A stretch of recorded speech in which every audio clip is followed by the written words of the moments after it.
Você pode até nunca ter assistido a Robocop, mas você já ouviu falar muito desse personagem e desse filme tão icônico. Eu tô falando do original, de 1987, dirigido pelo Paul Verhoeven. O conceito do filme foi muito interessante há décadas atrás e continua sendo bastante marcante. Afinal, ele transforma um policial humano em um policial robô, uma espécie de ciborgue, ou, como diz o subtítulo aqui no Brasil, um policial do futuro. Digamos até que uma espécie de Homem de Ferro que chegou aos cinemas bem antes da versão do Homem de Ferro do Robert Downey Jr. e bem depois do Homem de Lata de O Mágico de Oz. Mas a verdade mesmo é que o Robocop, por incrível que pareça, lembra muito mais alguém que você já ouviu falar bastante: Jesus Cristo.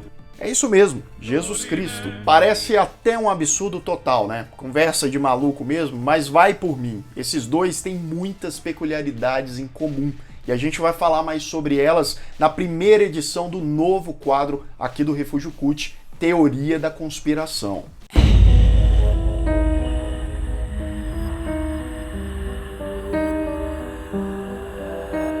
Sejam todos muito bem-vindos a mais um Refúgio Cult, meus amigos, e sim, hoje a gente começa um novo quadro aqui no canal chamado Teoria da Conspiração, que basicamente eu vou pegar filmes e personagens icônicos muito conhecidos e que tem umas ideias, umas hipóteses bem malucas por aí, mas se a gente analisar com maior cautela, a gente vai ver que faz algum sentido ou bastante sentido sim. Se você ainda não me segue lá no Instagram, me siga lá, @lucasthmaia, para mais novidades sobre cinema, séries de TV e sobre o Refúgio Cult também. Bem, a primeira vítima do nosso quadro é o Robocop, de 1987, dirigido pelo Paul Verhoeven, esse clássico absoluto que fez parte da infância, adolescência de muita gente. E que história é essa, Lucas? Robocop é Jesus? Primeira coisa, tá? Eu não acordei uma noite de madrugada com febre falando Robocop é Jesus, Robocop é Jesus.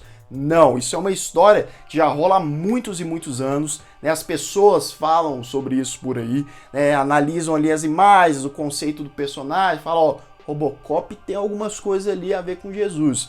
E aí você pode falar, Lucas, essa galera é maluca, não tem o que fazer.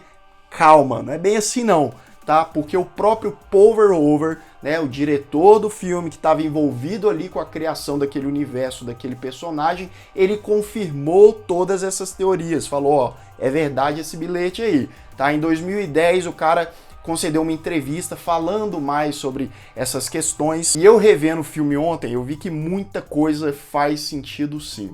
Vamos começar do começo, né? Para você que não lembra, o Murphy é um policial ali, quietinho, um cara bonzinho, tem a família dele, é um cara humilde, justo, gosta de ajudar os outros. Só que o crime na cidade de Detroit, onde ele atua, é um negócio que tá ficando cada vez mais barra pesada. E num dia que ele vai fazer uma certa missão, ele acaba sendo vítima de um grupo de criminosos que mata o cara, né? E aí ele faz parte de um experimento, né? Que seria aí o primeiro policial robótico do futuro. Mas na cena da morte do Murphy, a gente já tem o primeiro indício, né, da metáfora, da alegoria que eles fazem com Jesus. Porque o Murphy, né, primeiro, ele é atacado inicialmente com um tiro no meio da mão.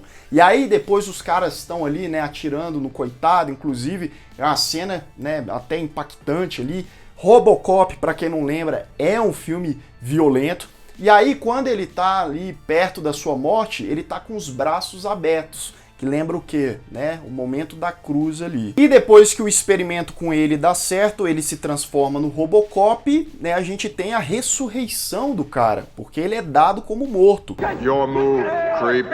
Então o cara volta mais uma vez fazendo referência aí à história de Jesus, só que aqui, claro, a gente tem várias adaptações, né? O cara volta como um policial, um robô, né? O filme, apesar de ter sido lá na década de 80, em 87, né, já trabalha muito com a temática da tecnologia, do avanço industrial, das grandes corporações. Então, digamos que esse novo elemento, esse Messias, entre aspas, ele chega na roupagem dos tempos contemporâneos. Lembrando que o Robocop, apesar dele ser praticamente ali 100% um robô, com o decorrer do filme, ele vai resgatando memórias, né? A humanidade dele vai aflorando naquele corpo de ciborgue e o Murphy vai tendo lembranças, né?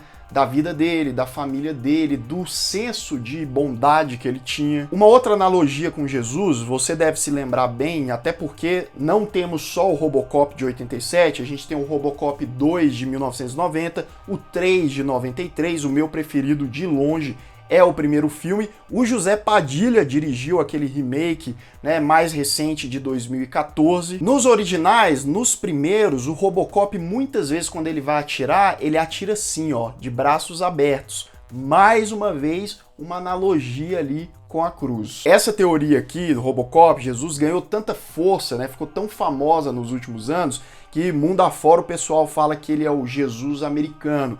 E aí, eu acho bastante interessante, tá? Algumas pessoas podem falar, isso é besteira e tal, tudo bem, é um ponto de vista, mas ele faz a gente pensar na nossa sociedade, na violência, na tecnologia, como tudo acontece tão rápido hoje em dia, como seria uma figura tão emblemática dessas vivendo nessa sociedade caótica e até meio perdida que a gente vive. E é justamente disso que o filme trata, né? O Robocop, quando ele surge para os policiais ali, para as pessoas ao redor, ele é quase uma estrela, né? Ele começa a chamar atenção. Então tem pessoas que admiram ele, tem pessoas, né, que querem que o cara caia e não concordam com a existência dele. Mais uma vez a gente vai para Jesus. Jesus, a partir do momento que ele ficou popular na época dele, ele também tinha pessoas amigáveis ao seu redor, pessoas que temiam e pessoas que queriam traí-lo, né? Queriam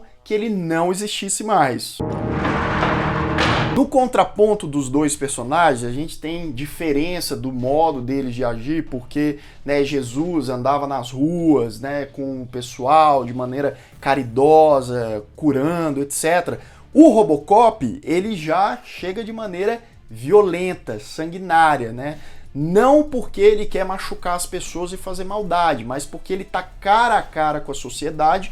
Quando a sociedade tá prestes a ameaçar, né? Tem vários momentos no filme criminosos fazendo ali os seus absurdos. O Robocop, para conter e resolver a situação, ele precisa agir de maneira à altura. Inclusive tem uma cena no final do primeiro filme que o Robocop tá ali enfrentando os vilões e tal, ele tá até sem capacete e ele anda por um lugar que tá cheio de água e parece muito que ele tá andando sobre as águas, né, que também lembra Jesus Cristo. Inclusive o Paul Verhoeven citou essa cena, né, como uma analogia, alegoria à Bíblia. Inclusive o Verhoeven também falou em entrevista que até o diálogo, o roteiro ali do filme também foi pensado para ter algumas similaridades. Ele fala que na Bíblia, Jesus, ele tem frases, né, de efeito ali para passar para a galera, né, para elas pensarem, se conscientizarem, e ele fala o básico e o essencial. E é exatamente o que acontece com o Robocop, né? Depois da transformação do Murphy, o Cyborg, ele simplesmente fala algumas frases muito contidas, mas básicas e essenciais. Dead or alive, you are coming with me. Então, de um lado, você tem Jesus, o Messias, que representa o que os humanos, o que a sociedade deveria ser em sua perfeição, e do outro lado você tem o policial perfeito, o Robocop. Aquele policial, aquela máquina que deve funcionar com perfeição. E aí a gente pode ir além, porque quem está atrás do Robocop, quem está por trás daquela criação, são os seres humanos. E no filme de 87 você tem vários seres humanos ali, arrogantes, que são poderosos e que querem ficar muito mais, querem almejar aí o reconhecimento e o dinheiro, e através daquela figura do Robocop que eles estabelecem ali como um produto perfeito, eles se referem ao Robocop várias vezes como um produto para tentar passar essa sensação de perfeição. A gente poderia ficar viajando nessa teoria aqui por muito tempo, mas na minha humilde opinião, né, apesar dessas similaridades entre as duas figuras, eu acho que é um filme que fala muito sobre nós mesmos, os seres humanos, né? A ganância, o que a gente busca como vida ideal, o que a gente projeta, no caso aqui do Robocop, né? Bonitinho, perfeitinho, mas que por trás, nos bastidores, tem muita coisa errada, muita podridão, e não adianta você ter esse símbolo todo aí e você mesmo não fazer a sua parte. Ou simplesmente é um filme de ação com um robô policial que é tiro, porrada e bomba para todo lado, que acaba com os bandidões para se divertir mesmo. Pronto, acabou. O que você acha? Já tinha ouvido falar dessa teoria? Você acha que ela faz algum sentido? Qual é a verdadeira mensagem de Robocop? Você concorda, discorda do que eu falei? Deixa aqui nos comentários. Numa boa, estamos falando de um filme, estamos falando de Robocop. Espero que vocês tenham gostado desse novo quadro. Se você tem alguma ideia de filme ou personagem que a gente possa abordar aqui no Teoria da Conspiração, deixe suas sugestões aqui nos comentários. Se você ainda não é inscrito aqui no canal, se inscreva aqui embaixo, clique no sininho para receber todas as notificações e deixe o seu like, que ajuda muito Refúgio Cult. Um grande abraço e até mais!